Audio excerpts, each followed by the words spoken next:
Hi everyone, this is Rob Roy from Elliott Options, and welcome to this edition of Lessons from the Market. One of the things I want to talk about in this edition is trends that occur in the market, seasonality trends. There's a lot of people that look at particular times in the market and view that the market is likely to move in a particular direction based on the seasonality. But there's all kinds of different systems out there, and it even gets as crazy as moon cycles and tide cycles and etc. As far as getting into the mentality of human nature, etc. And in fairness, Elliott Wave does take into account a little bit of human nature as far as fear and greed, but it's pretty much agreed across the board that the markets move on fear and greed, supply and demand. That's literally what moves the market. But do the markets really move based on seasonal trends? Another one is the presidential cycles that you hear an awful lot about. But I want to talk again in this edition based on just pure seasonality of the markets as we prepare to move into a point in time which is traditionally a bullish time for the market. Now we're in the month of October, and October can be kind of a volatile month. In fact, the two most volatile months tend to be May tends to be a bad month in the market, and September tends to be a very bad month in the market. And then the market bottoms. We have a bad September. The market bottoms in October, and then in October we get ready to run into the what's normally a bullish end of the year.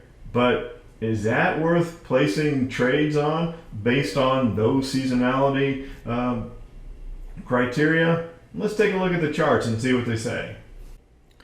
So as I mentioned, the seasonality normally works to where as we move into the end of the year, the market tends to trend upward. There's another expression, never short a dull market. In other words, if the market volume is thin, then the market tends to drift higher. Volatility drops and the market tends to drift to the upside. So never short a dull market. And that's what happens as we get into the holiday season around Thanksgiving, Christmas, and then into New Year's. And then we have the period known as the Santa Claus rally, which occurs after Christmas into the end of the year.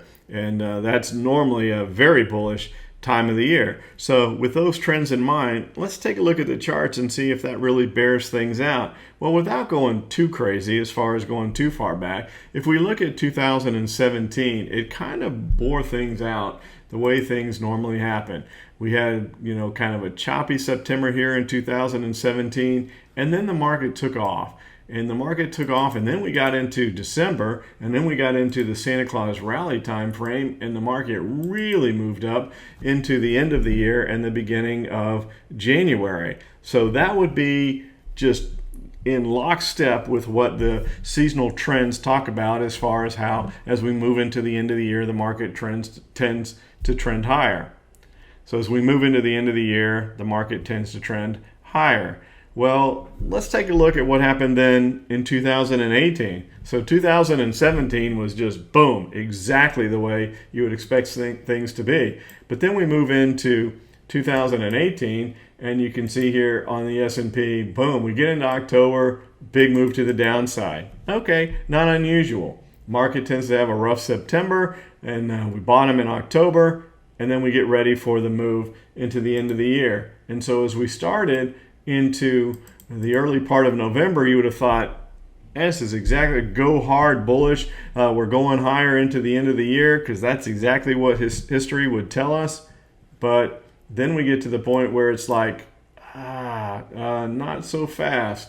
Here we go down in November, and then we actually bottom on Christmas Eve, the time when you would expect things to be at the height and ready to do that Santa Claus rally into the end of the year. Now, we did have a little bit of a bounce up from there. So we bounced from the December 24th into the early part of January, but that was a brutal December, and that was against the trends.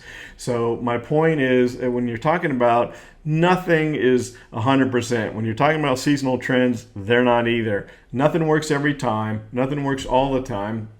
And I wanted to share with you this view of technical analysis. And this is technical analysis as defined by the CBOE, the Chicago Board of Option Exchange, mom and dad to the options market. As defined by the CBOE, technical analysis is the method of predicting future stock price movements based on an observation of historical price movements. Some would argue that that's exactly what we're talking about with seasonal trends, that we're observing what's happened in the past and we're expecting that to move to the future. But is something just as general as the time of the year, is that something that you want to utilize to place money on as far as your trades? In my opinion, I don't think so. That's where we look at Elliott wave analysis. Does Elliott wave analysis take historical trends into place? Yes, it does. That's one of the aspects of Elliott wave analysis, is the analysis of human emotions, that fear and greed, and that supply and demand, fear and greed move the markets. And it analyzes all those on a mathematical standpoint.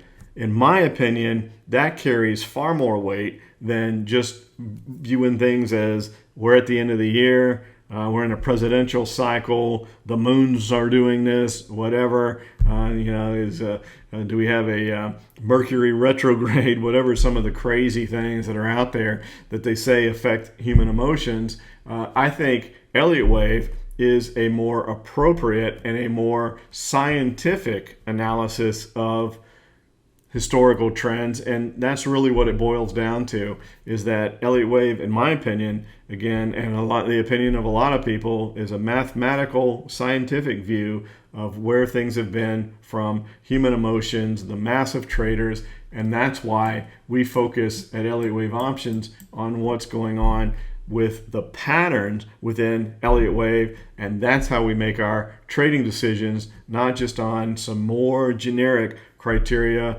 of just pure on the time of the year. That's one of the things that I wanted to share with you here in this Lessons from the Market, and keep an eye out as we cover a number of subjects moving forward in this segment. Again, Lessons from the Market. Take care, everybody.